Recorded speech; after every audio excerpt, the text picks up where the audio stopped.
Hello. Today we are speaking with Kelly Callahan, who is a certified homeopath in Maine, USA. She became drawn to homeopathy after she witnessed the power of this natural medicine while home prescribing remedies for her children. She studied at the Baylight Center for Homeopathy and did her advanced training at Dynamis School for Advanced Homeopathy.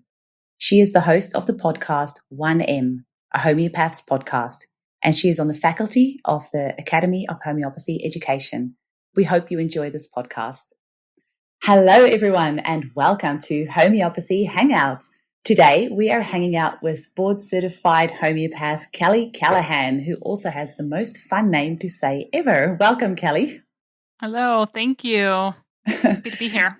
Yeah, so Kelly is not just a homeopath and teacher, but she is also the host of a wonderful podcast called 1M, a homeopath's podcast. And Kelly, you were my absolute inspiration for starting this podcast. I am a huge fan. I've listened to pretty much all of your episodes.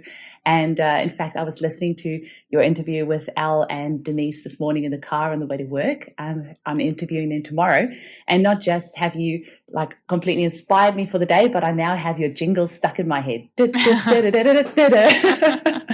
a good one, yeah. It is a good one. Can you start off by telling us a bit about your background, how you got into homeopathy and how you started your podcast? Yeah, definitely. So I grew up in Maine, which is on the most northeastern state in the US. And so I was just outside in nature a lot. I was really into environmental studies and just doing natural stuff. And so I think I just naturally would gravitate more towards natural health things, being interested in leading a healthy lifestyle, et cetera. And so I got into herbalism first, actually, kind of more in college. And then, and I do have an episode on this actually with my husband. My husband was kind of the first person who kind of set me straight about homeopathy. I thought I knew what it was. And he was like, no, that's not what it is. I was doing the classic mistake of mixing it up with herbs. And his dad was a vet who learned homeopathy with Richard Pitcairn to use in his veterinary practice. And so he was a little bit familiar with it and kind of cleared up some misconceptions I had. And then that was kind of it. And then when we got married and had our first child, I had a home birth and I knew I wanted to do things naturally. And we moved from California to Maine. And when I got here, I was like, well, I need to find a homeopath. And I didn't really know what that meant or what it would entail, but there happened to be a really great MD homeopath in town. And so we got started with him and it was great. I really took to it and I was really amazed at the results. And especially with my second child, when my son was born, he needed a remedy like right away. And a remedy I happened to have, even though I wasn't really studying a lot, I had just kind of collected a few that, our homeopath had suggested. And it was kind of one of those instantaneous moments where he was screaming. And then the midwife was like, do you have aconite? And I was like, I think I do. And so she gave aconite and he like immediately stopped screaming. And I was like, wow, okay, that was the most amazing thing I've ever seen. A more amazing experience than the experiences I had already had. So I just got Miranda Castro's book and started using it as a mom, as so many of us do, and realized I really wanted to study it. And I was lucky enough that there was a school about an hour and a half from me, Nancy Frederick, who's senior practitioner, longtime amazing practitioner. And just a bunch of us sat in her living room and she taught us. And so I started there and pretty much haven't looked back. Wow. And that story that you've just said is so powerful because so many of us mothers, that's why we get into homeopathy, because we experience these incredible results with our children. And of course, they don't know anything about placebo. They just know that they're in pain. Then they get given something lovely and sweet on their tongue. And the next moment that pain is gone. So It's so powerful. Yeah, absolutely. And then how did you end up starting your podcast? So I graduated from my first professional program. And then within about a year, so I was studying to take the exam. Been a year or so, I enrolled in Jeremy Scher's Dynamis program, which is an advanced kind of postgraduate 3-year program. And about 2 years into that, I had a little bit of a kind of a health issue myself, and I had been thinking about doing a podcast for a while. I listened to a bunch of podcasts, and there wasn't anything about homeopathy, and I really wanted to listen to something that was, the most important thing that I was doing. And so I think, sometimes when you go through something with your health, it shakes things up a little bit. And I was like, kind of came through it, and I was like, you know what? Like, I'm just going to start this podcast. I've been thinking about it, and I decided to do it. So I kind of hatched the idea maybe in October, and I gave myself a deadline. I said, okay, by January 1st, I'm gonna release my first episode, and yeah, I just kind of jumped in. I didn't know if it would be of interest to anybody. I didn't know. I was like, if 50 people listen to it, I'd be happy. If one, it was really, I was doing it really for me, and it certainly became something bigger and much more than I had anticipated. Amazing. Now, in your clinical practice, what sort of cases do you enjoy treating? Have you got any specialties? Just tell us a little bit about homeopathy and what you love about it and what sort of things inspire you about it. Yeah, so I have to say, I'm also, I am quite interested in kind of the entrepreneurial side of having a practice and having a little business. And so the idea of kind of specializing or having a niche is always highly recommended, because, you can kind of speak directly to people who are looking to find you. But I found that I have a really hard time doing that, because one of the things I love about homeopathy is how it's an option for everybody.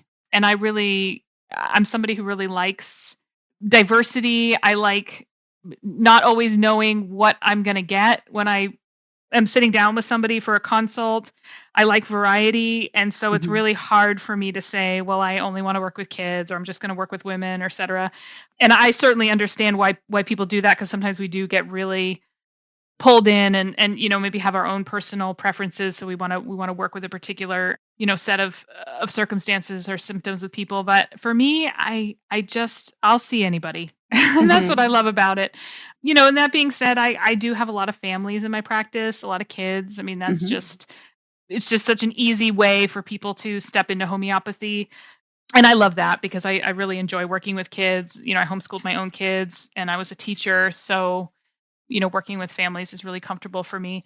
But I also really love, the men that come through my practice, and the childless individuals, and, Mhm. people who are dealing with like really significant physical pathology, but also people who are maybe just a little stuck in their lives, and they don't really have anything physically that's challenging for them at the time, but Mhm. they're in a transition, or Mhm. maybe dealing with some more kind of mental or spiritual issues. And I really love that homeopathy can meet people wherever they're at. Mhm. Well, we have something else in common there. I homeschooled my children for 2 years as well. I don't have any Nice. teaching experience, but my mum was a teacher for 40 years. So I'm a child of a teacher. But Hmm. yeah, it was wonderful homeschooling them. They're both in a Steiner school now, but it was just such a beautiful experience connecting with them. And yeah, it was just really lovely. Yeah. Yeah. And I love that you treat men as well. I only treat women and children, but I feel a little bit sorry for the men sometimes, because I feel homeopaths are very unrepresented in the male department. We really need more male homeopaths desperately. It feels like whenever you look at, the cohorts they go through, even at AHE, where you teach as well, you just see all these females, and there's hardly any male homeopaths. So I hope there's a guy listening to this and feeling inspired to study homeopathy, because we really need some men, don't we? It's true. We are very well represented by women, but I do want to point out that when you look at who publishes and who presents, Hmm. that is disproportionately represented by men, It which really is is, true yeah. in a lot of professions. So Hmm. I don't know specifically why that is, but I would certainly encourage all of the homeopaths who are women, or to publish and to teach. And I mean, we do a lot of the work, and it'd be great to have our voices and our kind of clinical experiences really well known and well recognized. Absolutely. I think that's probably a whole other topic that we could delve a little bit into, in a separate podcast about why us women have trouble speaking up and having our voices heard. I think that's a whole other discussion in itself, just about, hey. Yeah. So tell us a little bit about your teaching roles. What do you enjoy about teaching homeopathy? What challenges has it presented for you? And maybe some success stories of some of your students. Yeah. So, like I said, I have a background in teaching. Kind of straight back into college, I did like wilderness expeditions. So I kind of taught in the mountains and the backcountry, working with all ages kids, and I did ropes courses with corporate groups, and so that really led me to want to do more experiential education and less kind of sitting down at the desk type teaching.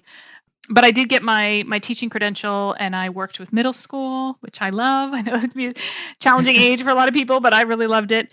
And yeah, just as much as possible, tried to make learning experiences be really, really active and hands-on, and draw from the student's own experience. And it's just something that's just stayed with me. And I didn't know when I got into homeopathy if teaching was something that I would do. I had kind of given it up when I had my kids because I really did want to be home with them. And so I got my first opportunity after I graduated to go back and teach at the school I had gone to myself at Baylight.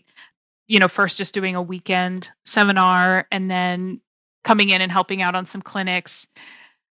And then Nancy, brought me in really to be her co-teacher. So for a couple of years, I co-taught with her and handled most of the clinical teaching and the philosophy. Her love is materia medica, and she's amazing at it, and is a very close student of Lou Klein and Jan Scholten. And so she's very much embedded in that work, which is, a more advanced approach in a lot of ways. So, and just being a senior practitioner, I mean, that's really where she was kind of shining at the time. And so it made sense to bring me in where I was, kind of closer, graduated and had some years under my belt, but closer to the experience of students trying to kind of, how do I work my way around a case? How do I repertorize and all that stuff? So I think we complemented each other really well. And so we worked for her for a couple of years, and then COVID hit. Well, actually, I did the podcast with Denise and Al, and we all really hit it off, and they were looking for some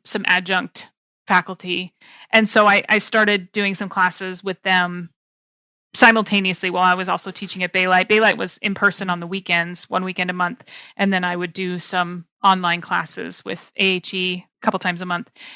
And then when COVID hit, Baylight, we had to stop, as everybody did. And we managed to finish out our year online. But at that point, it became really clear that Nancy was ready to retire and ready to move on. So the school closed, which freed me up to do a lot more teaching with AHE. So we'll give them a little plug. So AHE is Academy for Homeopathic Education, and so just Google them, and we'll have a separate podcast for them in a couple of episodes. We'll give them a little free plug. Yeah, absolutely. There's so many great things happening there. And so over there I get to do a little bit of everything, which, like I said, I like diversity, I like variety. So I teach some clinical classes, or I help out in the clinic, do a little bit of supervision within the clinic, but also with students who have graduated and are working on their clinical supervision hours that are required for their graduation. Teach some philosophy, some repertory, some materia medica, some therapeutics, a little bit of all of it. And I've just been really lucky to find myself a part of that community, and and keep teaching. Lucky, synchronicity. Call it what you sure. like. Wonderful. Well, you are absolutely a natural teacher, because in your podcast, I love the little, you have quite a long intro where you're discussing things and talking about things and teaching things. And you just have such a natural teaching style about you. That's just wonderful. And in your podcast with Al, you guys talk about, you mentioned about the difference between teaching and learning. So I don't know if I should call it a learning style, because it's just so easy to learn from you. You are just very good at sharing information. So I have to give you big kudos for that. Thank you. So with your students, is there anything in particular that you find is really an aha moment for them? Like, when do you really see those lights going on for them when you're teaching homeopathy? Oh, yeah, so many. I mean, the thing about homeopathy is that, you keep circling around and circling around and circling around, and, the concepts that you think you really understand, maybe the most simplistic foundational concepts like, the minimum dose and even like Hmm. here's like, these things are like, oh yeah, that's how it works. The deeper you go, the deeper those simple concepts get. So, obviously in the beginning when somebody first starts, it's kind of eye-opening, just one thing after another, because most people come into it with a little bit of experience, like I did, like you're a mom or, Hmm. you've tried a few remedies.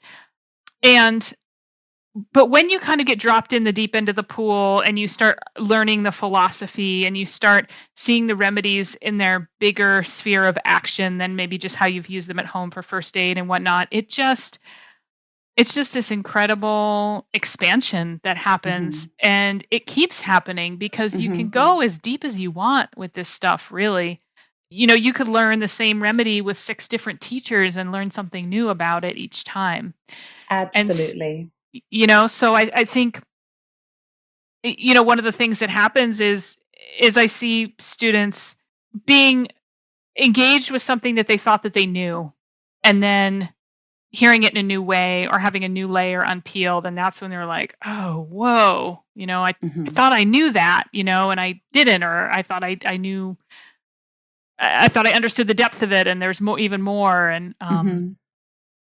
so that's kind of the first thing that comes to mind when I think about Hmm. that. I love when you say that you love a lot of variety. I'm exactly the same. I always joke that I get bored so easily. And homeopathy is the one thing that has held my attention for over a decade now. And I feel Right. like if I had, a dozen lifetimes, I couldn't even start to learn, the first part of homeopathy. Just before our interview this morning, I was looking through a couple of books on my shelf and I realized there's like 5 or 6 new books that I've purchased that's sitting there, and I am just like dying to read them because I knew there's just all this new knowledge that's going to be in there. But I have all these other courses that I still have to do, and this homeopathy is just so massive. There's so much that you can learn. You could never ever in dozens of lifetimes learn everything that there is to learn. And like you say, that you think you know something, and then you get to learn a little bit deeper, and you realize it's just so expansive and never ending. Yeah, it can sometimes almost seem a little bit overwhelming. And then I kind of bring myself back to, okay, just, back to basics. But yeah, homeopathy is really, it has so many opportunities and so expansive, like you said, for sure. Hmm. Yeah. Yeah.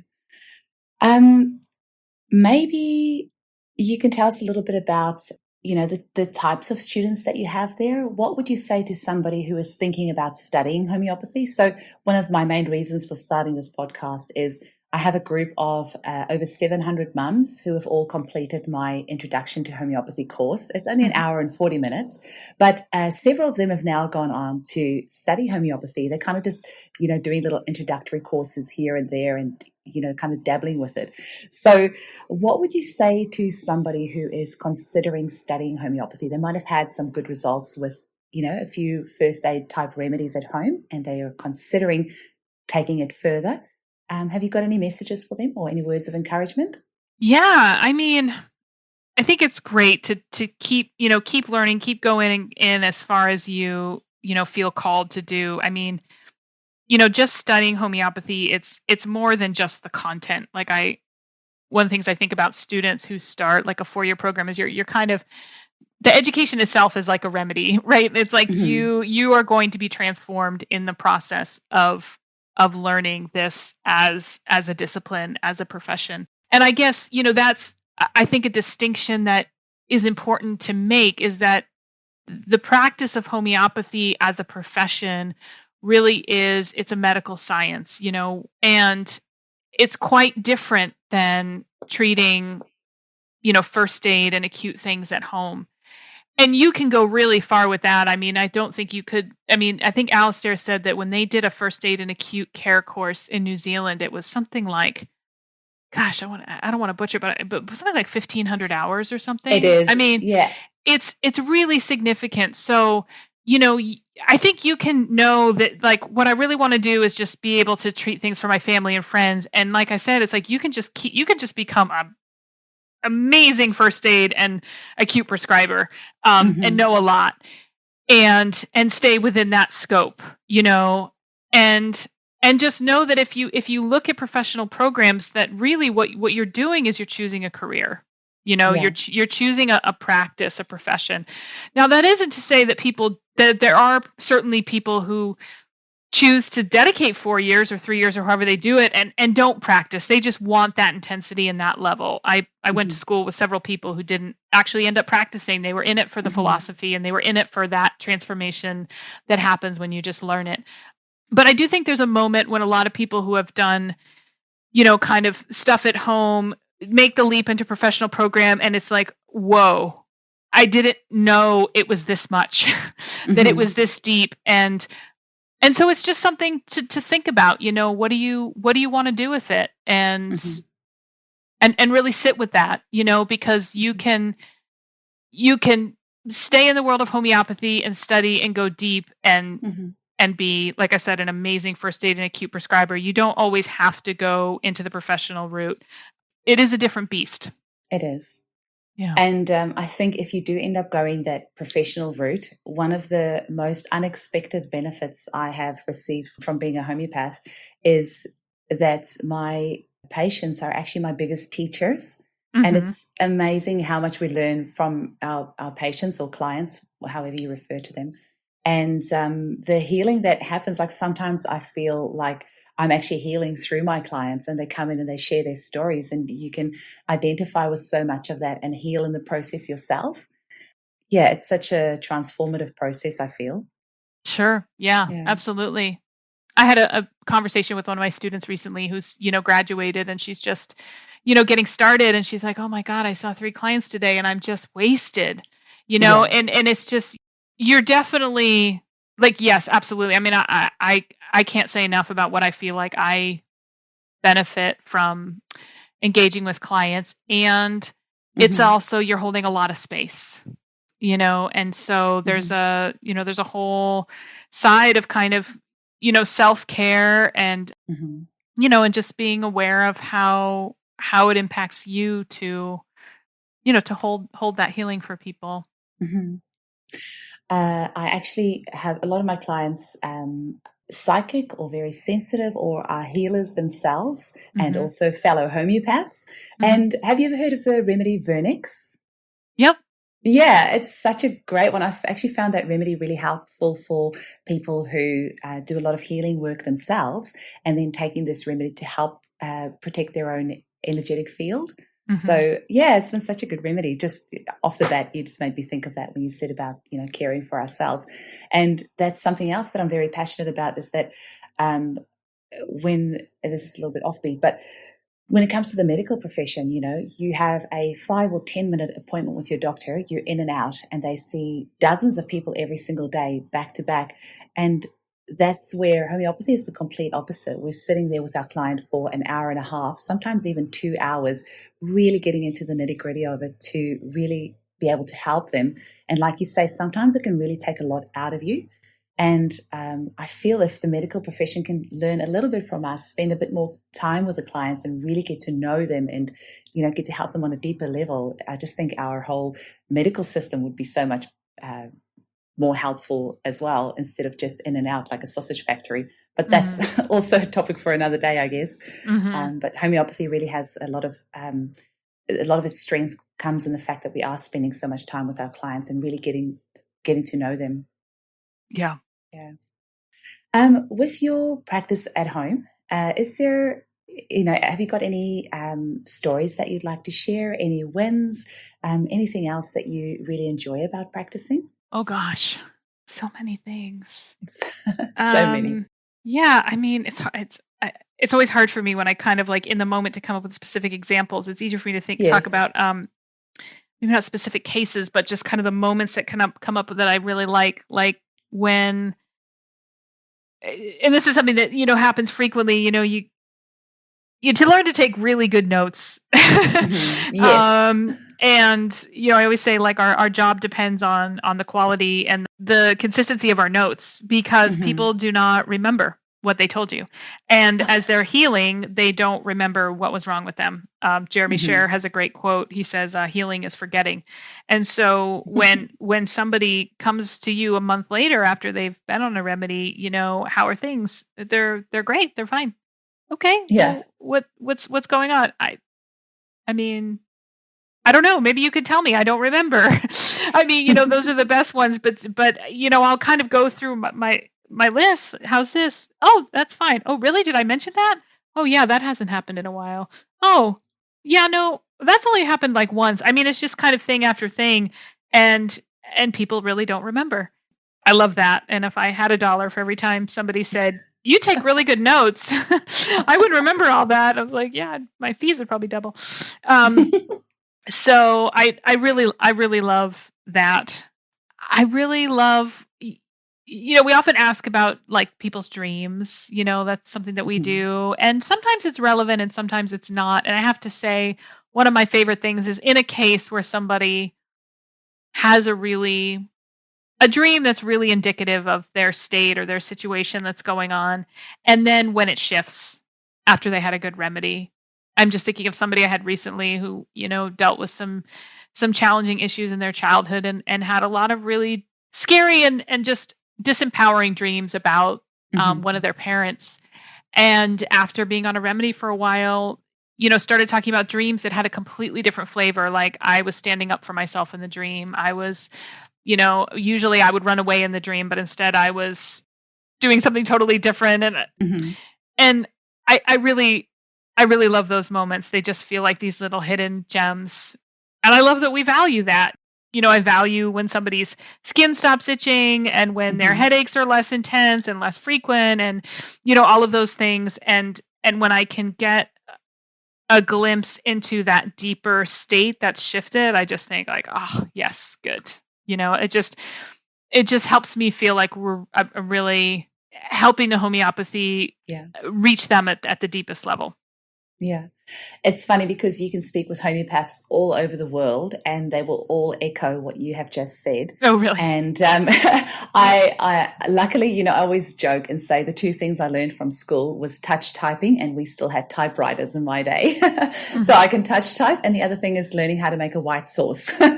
My two helpful things I learned from school. But I touch type as my client's speaking, and it's wonderful, exactly what you've just said. Like, you'll read those notes back to them and I'll say, okay, so you said this and this and this. And they're like, oh, wow, no, I don't have that at all. And it has got to be one of the most satisfying things ever, because they come in and they'll say, oh, no, not much has changed. And then you'll say, oh, well, how is that, recurring cough that you would have every evening? Oh, yeah, I haven't had that.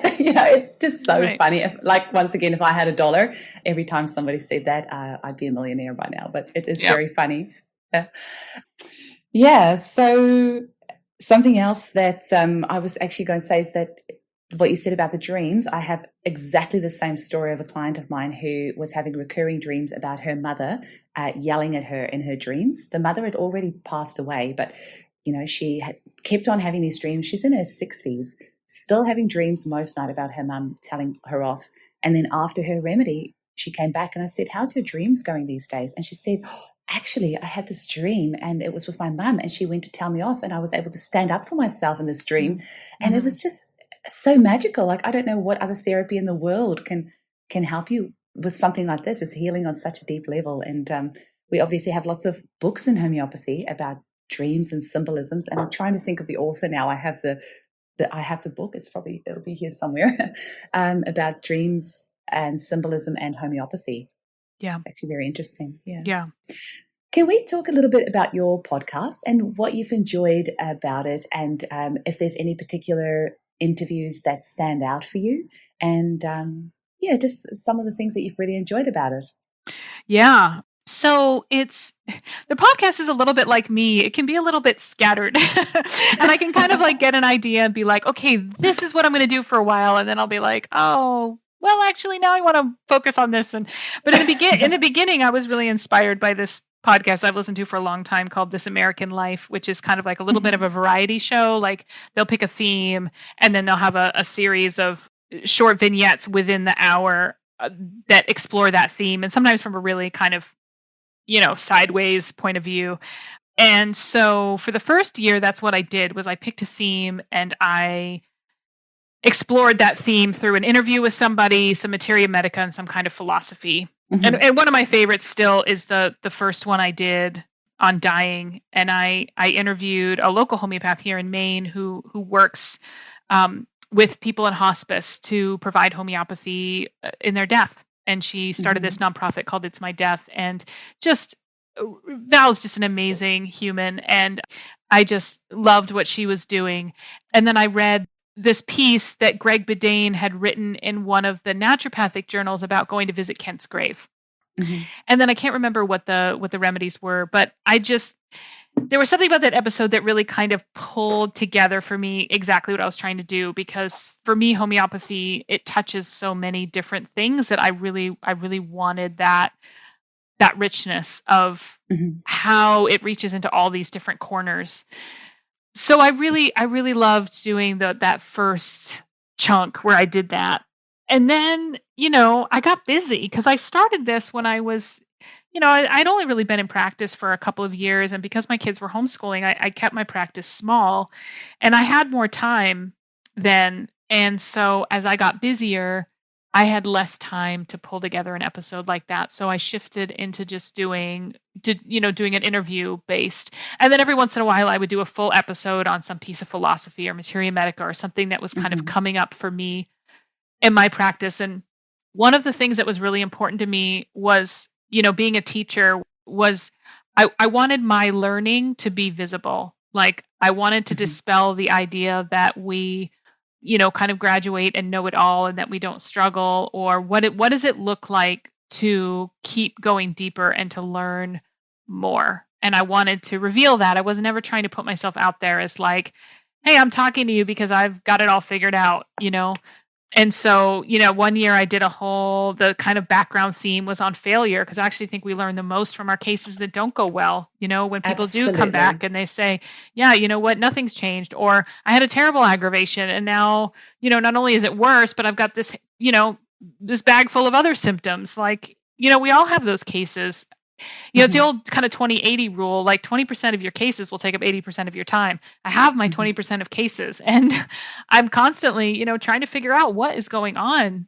And so I really feel like sometimes we don't talk about that enough. You go to a webinar or a seminar or something and it's all the like, oh, this case, one remedy solved all their problems. And that happens. We get some one remedy wonders, but for the most part, that isn't how it goes. It's a process.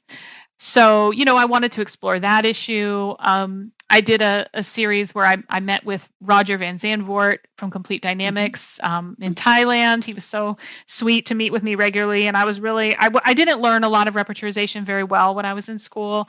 So he really kind of helped me fall in love with the repertory and kind of set me straight on a lot of things, little misconceptions I had, and taught me some great tricks. So it kind of bebopped around just depending on what was coming up for me in practice. I mean, that's kind of, getting back to the idea of like the importance to me of experiential learning. I want to learn and explore things that are relevant in the moment, not like some pre-prescribed set of, this is what I think people will like. Ultimately, I was doing it for people like me. I was doing it for myself. And if other people happen to like it, that was great. Yeah. Does that answer your question? Yeah, that's literally why I'm doing this podcast, because I know you're on a bit of a hiatus at the moment and I've really missed listening to you. Oh, so I've realized I need to create some content to listen to in the car, because I have a 40-minute drive each way every day. So It's almost an hour and a half of driving every day, and homeopathy is my life. So I want to listen to podcasts that talk about it and get the message out there. So yeah, you have just unpacked a lot in what you've just said. I was just going to say that because this podcast is aimed more at the general public, you mentioned about Kent's grave, and I was just going to say to the listeners that Kent is probably one of our most famous homeopaths, and so I'm guessing it's his grave that you were talking about. Yes, yeah, excellent. The other thing is, one of my goals is to get more mothers into learning homeopathy and using it for themselves. And I love what you said, that you could run your practice alongside homeschooling your children. And that for me was such a big selling point because, my children are now, I'll have a 10-year-old next week. It's very exciting, double digits, and almost 7-year-old. And I could use homeopathy, alongside, however it suited me, alongside raising my children. So I also homeschooled for 2 years and then just did a couple of days of clinic alongside that. And when they were younger, I had a little bit of a break for a while, and I could always use homeopathy. I could always keep my hands in the pie, or whatever the expression is, always keep it alongside raising my children. And now that they are much older, I can just go for it. And it's been wonderful to have that alongside. So any mums considering studying homeopathy, go for it. You can do it alongside raising your children. Absolutely. I mean, I think sometimes there's this feeling that like, I got to get out and I got to get busy. And actually, I think you need to take it slow. I really loved those years when I really only saw maybe, there are some weeks I didn't see anybody. And then there were weeks where I, saw a handful of people, and, getting back to that depth idea, like it takes time to integrate it. And, it's like the succussion dilution, it's like we get succussed and we get diluted. And, the dilution is really in the time, we don't need to rush into this. There's a lot to learn, and you're not going to learn it all in a year or 2 years or 4 years. There's a reason why I think it was Lippy who said, reread the Organon every year. I think he said actually twice a year, cover to cover. And that, he really only started to understand it, after he had been in practice for like 40 or 50 years. I'm probably butchering that anecdote, but it's really close. And I was just going to say that humble. The Organon is, for the listeners, can you tell us a little bit about what the Organon exactly is? Because a lot of our listeners are not going to know. And I just want to thank you with all my heart for reading out the Organon bit by bit on your podcast, because I have not been reading it every year. I know we're supposed to, but it is just such dry reading, and your beautiful accent has really made it much easier to listen to. So could you maybe tell our listeners what the Organon is? Yeah, absolutely. So the Organon would be kind of considered like the Bible of homeopathy, or the ultimate instruction manual. Samuel Hahnemann is, the founder, the father of homeopathy. And this is the book that he wrote that is his life's work, that explains the theory, the philosophy, and the practice of homeopathy. And there are 6 editions, and each one, from the 4th edition to the 5th edition to the 6th edition, there's a little bit of a difference with how he dealt with potency. And Denise is the person you should talk to about that, because that's her okay. That's her wheelhouse of research. But yeah, the Organon is it's broken up in these little paragraphs called aphorisms, and each one gives a specific kind of instruction or illustrates a point, and they build on each other. And it can be very tedious to read, but everything that you need to know about how to identify what needs to be cured, how to prescribe a remedy, and then how to manage a case and how to manage the remedy is found in that book. And it's a good insight into the mind of the man who started homeopathy, Samuel Hahnemann, as well. Like, you really get an idea for him as a person, I think, reading it, and his mind and his thoughts. Yeah. And one of the things that's really striking about it, I find, is that, even though this was, over 200 years ago, what he was working against in the medical practices of the time is really what we are still dealing with. It's just a different, we just have a different technology. We just have different substances, but allopathic medicine has not changed really in its approach. It remains extremely relevant in that sense. It really does. Something else, what you were mentioning before, was about the lady who was working with homeopathy for people who are dying. And I wanted to touch on that because, homeopathy is so ingrained in my DNA now that I use it as it's the first thing that I grab for. It doesn't matter what happens, whether it's mental, emotional, physical, spiritual. Homeopathy is my first go-to. So whenever people say, oh, I have this or this thing, can homeopathy help? I'm like, yes, of course it does. And I always have a little giggle at our receptionist because she used to come into my room and she'll say, do you have a remedy for this? And I was like, yes, of course, we have a remedy for everything. And now she comes to me a year and a half later saying, I'm not going to ask you if you have a remedy. I know you do. What is the remedy for? And, some people might not think about homeopathy for people who are dying, but it's so powerful that I always say there is a homeopathic remedy for everything. It's not necessarily going to cure everything, but if somebody is on their deathbed, you're not going to cure them, but you can give them a homeopathic remedy to help them on a mental, emotional level to accept this transition that they're going through. A lot of people don't think about using homeopathy for that, but really it can be used for wherever you are, at whatever stage in your life you are. Yeah, absolutely. Mm-hmm. So just before we finish off, I would love to hear your top 3 remedies for you personally. What are they and why do you love them? Yeah, that's easy because I have this cute little leather case that I think I bought it from Helios, and it holds 3 remedies in it, and you can put it on your keychain. So I put in aconite, arnica, and ledum. Aconite because, it's when you're out and about is when you're maybe most likely to stumble into something that is unexpected. Could be a car accident, could be like a fright or a shock, or you start feeling a tickle of a sore throat or something. But, aconite, for almost any condition, at the start of it, aconite's the thing. So, and that was the remedy that my son got when he was born. So I'm partial to that. And then, arnica, kind of similarly, arnica for shock, but definitely for the trauma aspect, for the first aid aspect. Arnica's, a much deeper remedy than we often think of it as. It kind of gets relegated to the bumps and bruises category, but it's actually good for so many things. And ledum, really, because where I live, and that's probably the one I might rotate in and out depending on the season. But we have a lot of ticks here, and there's a lot of fear and kind of freak out where I am about ticks and getting a tick bite. And I'm out in the woods a lot with my dogs, and so taking some ledum for a tick bite we, knock on wood, have never gotten Lyme disease in my house, and we do not change our activities at all. Amazing. I've used ledum prophylactically as well. So we have a lot of ticks over here as well. And often when we're going into the bush, we'll take a dose of ledum before we go out, and you can actually see the difference. It's quite amazing. Like, we're just no ticks on us. Whereas if I forget to take it before we go out, we'll come back and there'll be ticks everywhere. So interesting. You can even use it prophylactically. Yeah. So I was going to say arnica, obviously such a favorite. And I've just recently got a new logo, and I've got the arnica daisy in my logo. Nice. I am passionate about arnica.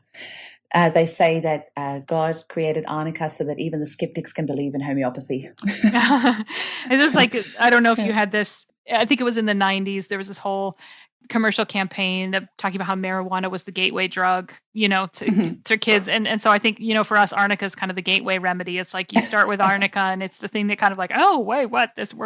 What else is there? Because this works so well. Yeah, and it's so amazing how many very mainstream people have used arnica off the shelves at the chemist or whatever and never even realized that it was a homeopathic remedy. So That's always really funny as well.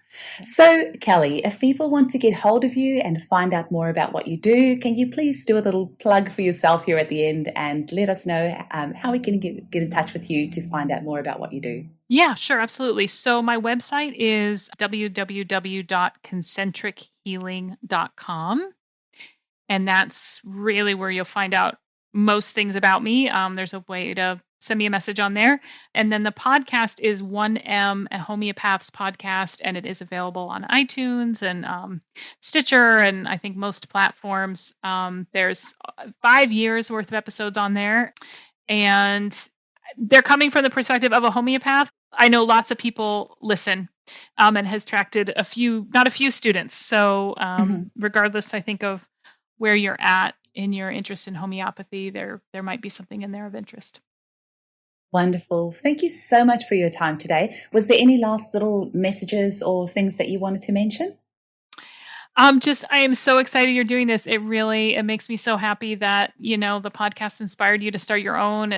I encourage other people to start them because, like we said, hearing about homeopathy from lots of different voices, from lots of different perspectives, just Mhm. continues to reinforce it and helps people take it in deeper. So, best of luck to you. This is awesome. And thank you Thank you so for much. It's reaching out to me. completely all thanks to you because, yeah, in your podcast, you often say, you guys need to get out there and start your own podcasts. And I just love it. Thank you so much. And thank you so much for your time. Yeah. Thank you. Bye bye.